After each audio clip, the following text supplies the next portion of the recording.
It's 101.9 The Mix. It's McCabe inside the Mix New Music Club. And today, very excited to have singer-songwriter from London, the original Rebel Child, Dylan in studio, everybody. Yes. Hello. Woo! How you doing? I'm doing good. Thank you for being here. Thank you for having me. This is your second time in Chicago? Second time, yes. First time you were saying was Lollapalooza? Yeah. I mean, that's a great experience in It was itself. a huge festival. What year was that? Who was like the big headliner? It was Green Day last year. Yes. One We've been day. staying busy. I want to thank you for being here today because you were on stage last night. You've been on tour with Gail. Yes, the angel. Yes. How has it been working with Gail? And it's been like 2 weeks so far on tour? Yeah. I mean, she is a complete enigma in this life. When I first met her, I was kind of scared of her. Why is that? I was like, well, just because she's so cool.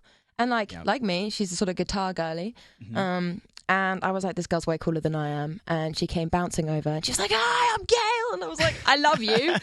And then like over the last summer, we basically played every European festival ever together on sharing similar stages. And fell in love with the girl. She is so sweet, so kind, so down to earth. Phenomenal voice. Oh my God. Okay, two phenomenal voices, Gail and yourself. So, I mean, when you are on tour and you're a fan of her, I mean, do you guys ever talk about maybe doing a song together? We've been talking about doing some writing together. Oh, yeah. really? Oh, yeah. Like singing together, performing together? Would it be like you guys doing the same on the same track? I think we're going to do some writing and then see what comes of it. Who knows? All right. Possibilities are endless. They are. And you're also, this is kind of the tour now with Gail, but you're gearing up. You have a tour. February, April, and March. Now, do we have Chicago dates? We do. April the 10th. Where are you going to be at on April 10th? Subterranean. Okay, great venue as well. Have you been there before? No. So you still have like a lot of exploring when it comes to Chicago. I know you had deep dish pizza. Last time, yeah. Last time. On a scale from 1 to 10, what do you think of deep dish pizza? I think that it was kind of what I expected it to be. I'm going to give it a 7 because it was good, but I got full so quickly. Is there anything similar in London? It was kind of giving lasagna vibes. Very heavy. Bit much for me. Lots of tomato sauce and cheese. Couldn't tackle it. Will you be tackling it again on this trip? I feel like next time, when I'm back in April, I'm going to try again. Growing up in London, the music scene, I visited Camden Lock once. Ah. Such a cool vibe. Like, where does music thrive in London? What are the cool venues? Where were you at? Oh, I mean, there's music everywhere in London. I think that the big venue for me is Wembley Stadium. Mm-hmm. That's been the dream. My dad sort of had me on my kitchen table when I was a kid because I grew up in the countryside and he sort of brought me up on like rock and roll, and he used to have me on the kitchen table and I would sort of be singing along to his favourite music going, hello Wembley. But I mean, there's all kinds of amazing venues. It kind of depends what you want. So growing up in the country, at like what point did you pick up an instrument and start playing? Like how old were you? Early. I started writing when I was like 7. I've never properly learned how to play an instrument. Mm-hmm. It's kind of just very self-taught, which means that I am no like or like it's very basic chords, pop. At some point will we get to the yeah. You think? Yeah. One day. Okay. Like, trust me, it's gonna get there. I'm gonna be slashed before you know it. That's what you are, the rebel child. So I mean, exactly. That's what I like to hear. Now, rebel child. I mean, were you actually born a rebel child? It depends who you ask. Who I ask in your group? Yeah, I mean, I feel like if you ask my dad, he would say yes, she was a nightmare. Now, why do you think he would say that? Because I wouldn't do anything that I was told. I was extremely stubborn. They would try to help me. Were you a troublemaker? Like, would you get grounded? Was that a thing? Oh, yeah. There was a lot of that. And just like, I found it impossible to not do it my way as a kid. I'm much better now at like listening to people and knowing that I don't know everything. But as a kid, I knew everything. Are you like a rebel adult at this point? Are you kind of over the rebelness, you think? Or is that still a part of you? I think, yeah. Especially because obviously my whole life is music. I live and breathe this. And I think, yeah, my team would say that I'm pretty stubborn still. Well, you know but what? I think I'm an angel. You seem super cool. Like the vibe you're giving off is just positive vibes. So I appreciate that. Thank you. And when you hear your song, Rebel Child, I mean, it's like infectious. It has this build up to it. Where were you when you were writing this song? What's kind of the story behind it? First off, I love this song. I love it. It is my favorite that I've released. It's like main character moment, perfect song to strut to. Mm-hmm. Like if you ever need to strut, that's the song. It really is, yes. But the song actually originally was completely different. It was just me on an acoustic guitar, which was more of like poking fun at and asking questions to my younger self, being like, why are you like this? And then I had the title being like, okay, the song's fine, but the title is cooler. And I was going in with a guy called Steve Mack, who's written a lot with like Ed Sheeran, and he's like a big deal. And I was terrified about the session. And I was like, you know what? Scrap that whole song. I'm going to take this title into him. And on the way to the session, I was on the train, and the sort of woohoo, woohoo came into my head. And I just went into the session, started like singing this, like hook at Steve Mack, because I was scared and desperately wanted to impress him and for him to think I was a good songwriter. And it just kind of like came together very, very quickly. Got a guitar out, like wrote the riff within the first like 10 minutes of the session. And now the song is very much a, like, I am this way, rather than being like, why? This is the way I am, take it or leave it. It's so crazy how a song can kind of come together like that. Are all songwriting, is it that fast for you? I mean, some songs, I think sometimes the best songs are the ones that like come together in half an hour. But equally, like the song, I can't really talk about, the song that's coming next. I have rewritten the verses to that 10 times now. 10 times? 10 times. When we get to the song, we can't talk about why 10 times. Like, because is there... I'm like, is it like a writer's block or something? Or do you... No, complete opposite. Okay. There's just too many options. That's a good thing. And I want to like exhaust it. Rebel Child was like very simple because it was super quick. Like we didn't change any of the lyrics after the first demo. Whereas this one, I'm just like, the chorus means so much to me in the next one that I was like, it deserves to be like exhausted of all options before we're like, okay, that's the right verse, that's the right pre. Which has been a very interesting experience for me because normally I'm like, yeah, that's done. You're thinking next year is when we'll hear like next your new year. song? Yeah. Okay, and is this all part of like a whole album project that you want to put out? Oh, yeah. It's no secret that I am crafting an album, I think. I'm very open about the process and sort of what my brain is going through.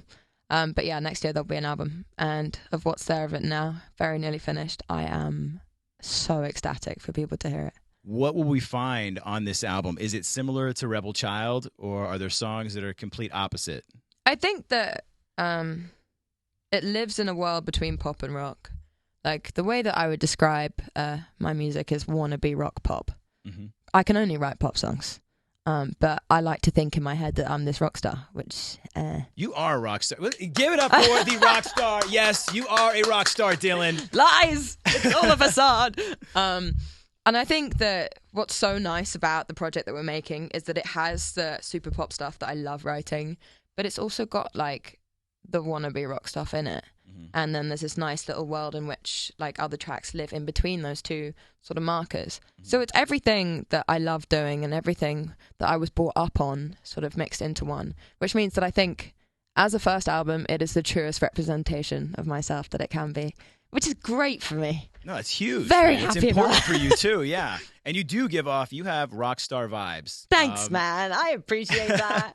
You know, I mean, and being on the road with artists like Gail, you've also been out with Ed Sheeran. Yes. Youngblood. Yes. So, I mean, is there elements that you take from those artists as well from being on tour with them? Absolutely. Like, it's amazing touring with other people because you, like, watching their show every night, you learn so much and, like, more than I ever thought I would. Like, Ed is this incredible human being who's so down to earth, so funny, so talented.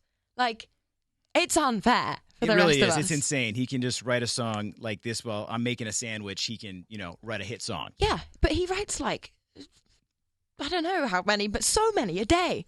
It's insane. Well, there's like a new album coming out every 3 months. You're like, dude. No, he's an absolute legend. He's on fire.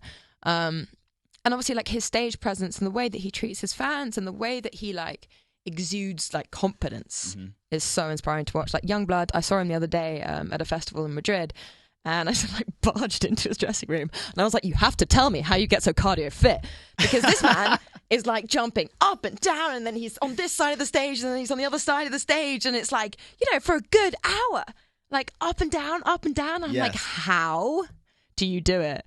And so he was trying to teach me his like cardio routine and like. What is his cardio routine? Because I've interviewed him before, and his energy, even at an interview, he's just he's full of just energy the entire time. Like, what is he doing? Well, he was saying that he sprints on a treadmill for I think he said 15 minutes, and then walks for 5, and then does it again. And I was like, oh yeah, sounds like I could do that. Next day, tried to do it. Thought I was going to have a cardiac arrest on the first 15 minutes. So there's no workout routine for you while on the road? No. Not yet. Not that I've found, not that what he's doing.